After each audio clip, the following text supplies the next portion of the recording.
بسم اللہ الرحمن الرحیم۔ السلام علیکم ورحمۃ اللہ وبرکاتہ۔ کافی دنوں کے بعد خود میں آپ کے سامنے حاضر ہوں۔ تو آج کا جو سوال ہے وہ آپ کے سامنے میں رکھتا ہوں۔ سوال یہ ہے کہ شرک کسے کہتے ہیں؟ جواب: اللہ تعالیٰ کی ذات، اس کی صفتوں، اس کے کاموں یا عبادت میں کسی کو شریک ماننا شرک کہلاتا ہے۔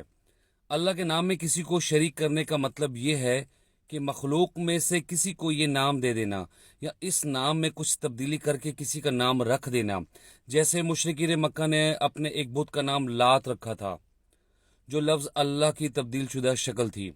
اللہ تعالیٰ کی صفات میں کسی کو شریک کرنے کا مطلب یہ ہے کہ صفات الہی میں سے کوئی صفت مخلوق کے نام کر دی جائے، جیسے رازق، خالق اور سمیع و بصیر اللہ تعالیٰ کی صفات ہیں۔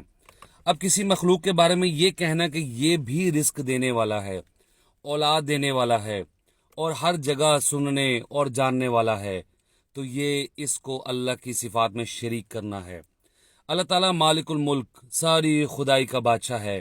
اپنی بادشاہت کو قائم رکھنے اور اس کی ضروریات کو پورا کرنے کے لیے اللہ تعالیٰ مختلف کام انجام دیتا ہے، جیسے کسی کو کسی چیز سے نوازنا، کسی سے دیا ہوا چھین لینا، عزت دینا، ذلت دینا وغیرہ۔ اب اگر کوئی شخص کسی ہستی کے متعلق یہ عقیدہ اور گمان رکھتا ہے کہ وہ بھی یہ کام کرتا ہے یا کر سکتا ہے، تو وہ اللہ تعالیٰ کے کاموں میں اس کو اللہ تعالیٰ کا شریک بنا رہا ہے۔ اسی طرح عبادت کی ہر قسم، رکوع، سجدہ، قیام، تشہد، دعا، منت، قربانی اور ذبح وغیرہ صرف اللہ تعالیٰ کے لیے خاص ہے۔ اگر کوئی شخص عبادت کی کوئی بھی قسم کسی اور کے لیے بجا لاتا ہے تو وہ عبادت میں اس کو اللہ کا شریک بنا رہا ہے۔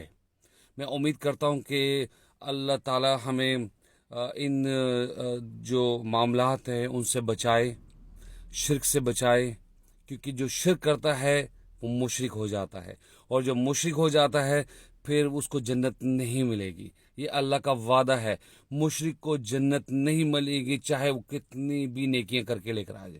اللہ تعالیٰ اس کی ساری نیکیاں ضائع کر دے گا اگر اس نے شرک کیا ہے۔ تو اللہ تعالیٰ سے دعا ہے کہ اللہ تعالیٰ ہمیں شرک سے بچائے، آمین۔ السلام علیکم ورحمۃ اللہ وبرکاتہ۔